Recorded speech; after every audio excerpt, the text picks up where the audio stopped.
ತನ್ನ ಕಟ್ಟುನಿಟ್ಟಾದ ಹೇಳಿಕೆಗಳ ಮೂಲಕ ಹೇಳಿಕೆ ನೀಡ್ತಾರೆ. ಆಗ ವಲ್ಲಭಭಾಯಿ ಪಟೇಲ್ರು ಹೌದು, ಗಾಂಧಿಗೆ ಸ್ವಾತಂತ್ರ್ಯ ದೊರಕಿಸುವ ಶಕ್ತಿ ಇದೆ ಅನ್ನೋದನ್ನ ಮನವರಿಕೆ ಮಾಡ್ತಾರೆ. ಆಗ ಅದೇ ಸಮಯದಲ್ಲಿ ಅವರು ಆ ಜೊತೆಗೆ ಕಾಂಗ್ರೆಸ್ಗೆ ಸೇರ್ಪಡೆಗೊಳ್ತಾರೆ. ಕಾಂಗ್ರೆಸ್ಗೆ ಸೇರ್ಪಡೆಗೊಂಡು ತಮ್ಮ ಕಾರ್ಯದರ್ಶಿ ಹುದ್ದೆ, ಅಧ್ಯಕ್ಷ ಹುದ್ದೆ ತಮ್ಮ ಶ್ರಮತೆಯ ಮೂಲಕನೇ ಬೆಳಿತಾರೆ. ಅವರು ಆಗ ಅವ್ರ ವಯಸ್ಸು ಸುಮಾರು 40.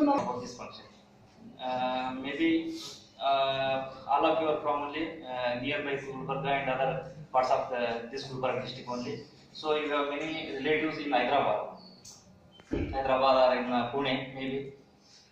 So if you want to go to Hyderabad by bus, it will take maybe 4 hours. Is it right? By train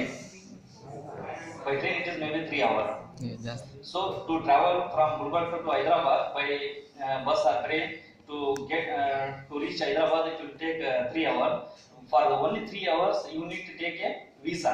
If our great person Sri Sardar Vallabhbhai Patel is not there, or not born from in India, or he has not made it. ಯಾರಿಗೂ opposite ಮಾಡ್ಬೇಕಂತಿಲ್ಲ, ಅವರೆಲ್ಲರೂ ಕೂಡ unity ಮಾಡಬೇಕು. ಈಗ ಹೈದರಾಬಾದ್ ಕರ್ನಾಟಕ ಅಂತ ಮಾತಾಡ್ತಾರೆ. ಹೈದರಾಬಾದ್ ಕರ್ನಾಟಕ ಮಾತಾಡಿದಾಗ ನಾನು ಹೈದರಾಬಾದ್ ಕರ್ನಾಟಕ, ಬ್ಯಾಂಗ್ಳೂರ್ ತಗೋರಿ, ಇನ್ನೊಂದ್ ಕಡೆ ಅವ್ರ ಫೀಲಿಂಗ್ ಏನು, ಅವ್ರ ಹೈದರಾಬಾದ್ ಕರ್ನಾಟಕ ಹೊರಗಿನವ್ರ ಫೀಲಿಂಗ್ ಬರೋದಲ್ಲ. ಅದೇ ತಪ್ಪಾಗ್ತಾ ಇರೋದು, ನಾವು ಇಲ್ಲಿ ಮಾಡ್ತಾ ಇರೋದು. ಹಾಗಾದ್ರೆ ಉಳಿದವರಿಗೆ ಇನ್ನೂ ಹತ್ತದು ಹಂಗ್ ಮಾಡೋ ಉದ್ದೇಶ ಇಲ್ಲ. ಏನದ ಪ್ರೊವಿಷನ್ ಇದೆ, ಪಾರ್ಲಿಮೆಂಟ್ ಇದೆ. ಓಕೆ, ನಮಗೆ ಕೊಟ್ಟಾರ ಅದನ್ನ ಹಾಕ್ತಾ ಹೋಗ್ತಾ ಇದೆ. ಹಾಗಂತ ಈಗ ಅವ್ರು ಯಾವ್ದೋ ಒಂದು ಕಾಸ್ಟಿಗೆ ಇರ್ತಾರೆ, ಅವ್ರಿಗೆ ಬೆನಿಫಿಟ್ ಇರ್ತಾವೆ, ಹಂಗಂತ ಹಂಗ ಓಕೆ. ಅದು ಏನಿದೆ, in the interest of the development of the country, societies and disparities ಆಗಬಾರ್ದು ಅನ್ನೋ ಉದ್ದೇಶದಿಂದ ಓಕೆ ಅವರು ರೆಗ್ಯುಲೇಷನ್ಸ್ ಮಾಡಿದ್ದಾರೆ. ರಿಚ್ ಅಂಡ್ ಪುವರ್ ಗ್ಯಾಪ್ ಜಾಸ್ತಿ ಆಗಬಾರ್ದು, ಕಾಸ್ಟ್ ಇದು ಆಗಬಾರ್ದು ಅನ್ನೋ ಉದ್ದೇಶದಿಂದ ಯಾರು ಪುವರ್ ಅದಾರ, ಯಾರು ಕೈನ್ ಇದು ಅದಾರ ಅವ್ರನ್ನ ಮ್ಯಾಕ್ಸ್ ಆಗೋ ಉದ್ದೇಶದಿಂದ ಮಾಡಿದ್ದಾರೆ. ಏನಕ್ಕೆ ಮಾಡಿದ್ದಾರೆ ಇದೆಲ್ಲ? ಎಲ್ಲರೂ ಈಕ್ವಲ್ ಇರಲಿ, ಇಕ್ವಿಟಿ ಡಿಸ್ಟ್ರಿಬ್ಯೂಷನ್ ಇರಲಿ. ಶಿವಯಪ್ಪ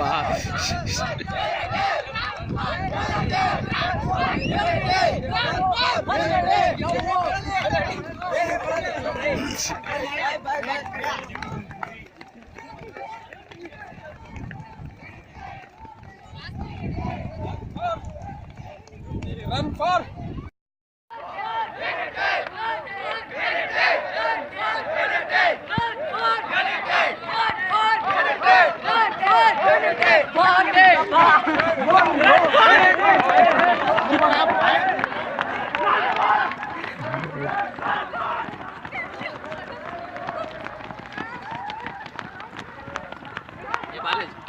ಹಂಡ್ರೆಡ್ ಮೀಟರ್ ಬಾ ಕಡಿ ಸರ್ ಅಟ್ ಬರಲಿ.